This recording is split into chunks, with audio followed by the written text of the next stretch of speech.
Mike, when's the book out and what's it like being famous these days? Well, so the book is probably not going to be until late 2025. There's so much that goes into it. I really want this to be something that lasts generations rather than months or years. I'm creating it to be a sort of timeless, almost biblical account of the origins of all of this and who the main players were and all the, I want a lot of this is video driven because of all of the, so much of this was done, live. So there's a whole complex bibliography and archiving system to be able to, create a companion to it all to bring it to life. So that is very much a work in progress. Before I get to the sort of, I don't really feel to me, I'm the same, as I was 8 years ago. I can't forget where I came from in this because I feel like pursuing this, really kind of took everything from me on a personal level. I almost don't. I went through, a lot of the costs probably from a different angle, that you talk about in being deplatformed. I've seen so many of my friends swallowed up or indicted by the Justice Department on BS. And I have no doubt that that's, going to happen to me at some point. And so I don't relish, the moment that way. I see myself as a vehicle for a message, and I'm going to keep, singing that song as long as there's a microphone in front of me. And, but I do want to say what you said about censorship works. That is very much a mantra of the censorship industry. Deplatforming works. But I will say one other thing, which is really fascinating about this, is you are definitely correct that they did not want people to notice it. And even though deplatforming works, the backlash against it, because people understand the censorship, is something that millions of dollars went into trying to stop in the first place. And I'll give you one great example of this. In 2019, when the first real big scalp started to be taken on censorship, in late 2018, Alex Jones was taken off of YouTube, for example. And whatever your opinions on Alex Jones are, the fact is at the empirical level, the stats don't lie. Alex Jones's YouTube account had more views than all of CNN's. So CNN was a network that had been around since, the 1980s. And, they had less views than the 2 billion than one person, Alex Jones. And so when he was taken off in late 2018 and a bunch of others, high profile accounts were, this backlash, first started. And DARPA, I'm not even joking, DARPA started to pour money. The U.S. Pentagon, the Department of War, renamed the Department of Defense in 1948, our military establishment started funding research science on how to stop the so-called martyr effect of martyred individuals who were censored on social media. And some of these DARPA studies, and again, because I had to go through all this for the research in my book to look at all the military origins in the media censorship space. And these DARPA proposals, some of these were amazing. It was like 4 different techniques for how to censor without creating the martyr effect. So, and this is in 2019.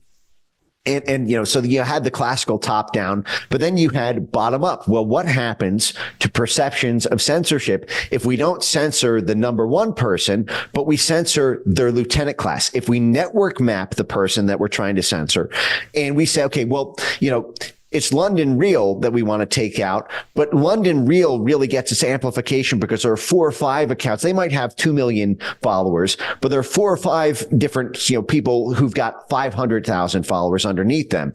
If we keep London Real, but we take out those lieutenants, people don't think London Real is being censored, but now London Real has lost hundreds of millions of impressions. Okay, well, what happens if we only do a couple of lieutenants and now we target the much larger, they refer to it as a sort of megaphone, a funnel, where something starts with one content creator and then it filters out to a lieutenant class and then it expands into the larger sort of unwashed masses. Well, what if we network map the misinformation community of, say, COVID, vaccine critics? And so we've got the number 1, the number 2, and then we've got this, sort of wider funnel. What if we leave the number 1 and the number 2 class, but we do a random partial 30% reduction. We basically censor all these tiny accounts who've only got a couple hundreds or a couple thousands of followers. Then that will greatly reduce the message, and no one can say that censorship is happening in the vaccine space there, because why does this person still have their account? Not knowing that the frigging military itself has come up with a plan to reduce that message, because it's the smaller accounts and they're leaving the figurehead in place, but they're effectively neutering that one by design to kill the martyr effect so that you don't see the censorship that's being put in place. And the math that goes into this is extraordinary, by the way, in order to have the computer scientists translate that, right, into an actual algorithm. That's wild. Not to mention the self-censorship that will be imposed on the number ones and twos. When they see some of the smaller players getting taken out, they'll start thinking twice about what they're going to say. I guess advertisers, the government was working with the advertisers to kill the ad revenue. It's so dirty, but maybe a story for another day. I never even said it was actually the BBC that actually blew the whistle on us and kind of pressured YouTube to take us down that day. And you can go really down the rabbit hole on that one. They're the fourth quadrant in the whole of society. Exactly. They work with the government. Exactly. Look, I really appreciate everything you're putting out there, Mike. This is really, again, revelatory stuff in a world that's seen a lot of, our eyes have been opened a lot in the last couple of years, but your stuff is fascinating. So I'm looking forward to the book. I'm glad you're going to spend time on it. And please keep putting these ideas out there. For me, it really helps me understand everything that happened. Still makes me upset about it. And we're going to keep going here regardless. So again, we're going to keep broadcasting. We are still broadcasting, and they can try to ban us. They can take us down, but we're just not going to stop.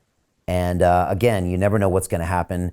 And again, sometimes they can't silence you. Sometimes when they silence you, it blows up in other ways. Our film is now doing extremely well, and we're using that as a weapon. We are using our deplatforming, and we're actually weaponizing that to go push it back into their faces. And again, look at what Elon did. Look at Elon putting Alex Jones back. There are some real rays of hope out there, and a lot of people are waking up. So I'm super optimistic.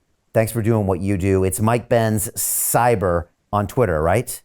Yep, all one word. And I'm hyperactive there. You can find me there every day. So Jim Rickards has just recorded a video that's not available to anyone in the public, and he's going to be talking about how this upcoming recession is going to be fast, it's going to be bloody, it's going to be nasty. But at the same time, he's going to show you how you can position yourself to profit from all of this chaos.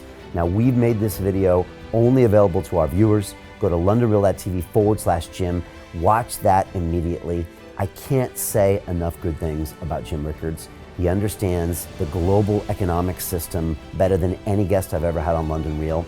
His predictions are almost uncannily true, and you can learn how to profit from his vision, from his expertise, and his understanding of economics. So go to londonreal.tv/Jim or click the link below.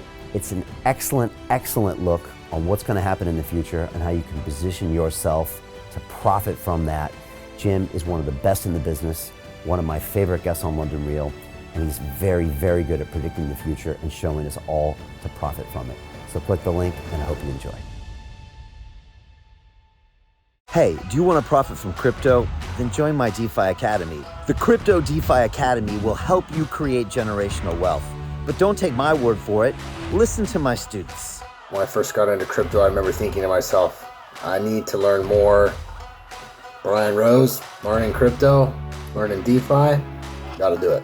I am so grateful that I jumped in and did this. I had to break through some limiting beliefs that I can do this, that I can afford this, that I can be in this. It challenges the things that are deeply rooted within us. Joining DeFi Academy has been one of the best decisions I have made on my blockchain journey. This course was a life changer, a game changer, a huge eye-opener, coming from knowing practically nothing at the speed of the learning over 4 weeks was just fantastic. The information you provided in this class was invaluable. I feel far more confident in my next steps.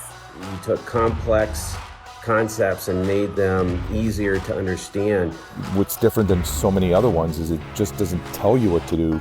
It actually makes you do it. This is for people who are serious about becoming traders. This is the way it should be done. I realized from this learning experience again that It is not about what you learn, but about who you learn it from. The energy was insane. I've never experienced such incredible energy on a live call. Brian Rose, you are a legend, my friend. It's the only thing in the market where you can get all information and learn everything what you need to know. Everything is so clear and so well done, and I'm just forever grateful for this program. It made me feel so much more confident about crypto than I did before. I did not anticipate how passionate I was going to become about it. It's also been like a big learning experience for me, not just in the crypto space, but just an overall balance of life. What I've learned is, how to take ownership, of my life in a way that I really hadn't before. Yeah, you can't put a price on that, really. I would recommend it to anybody, top notch. Excellence does not come cheap. So if you want excellence, you gotta pay for it, but it's so worth it. Pull the trigger. That's what this course is about. You're not going to regret it, really. It's amazing. Thank you, Brian and team. So what are you waiting for? Crypto is happening now. Click the link below, submit your application, and let me mentor you on how to create generational wealth and build the decentralized financial infrastructure of the future.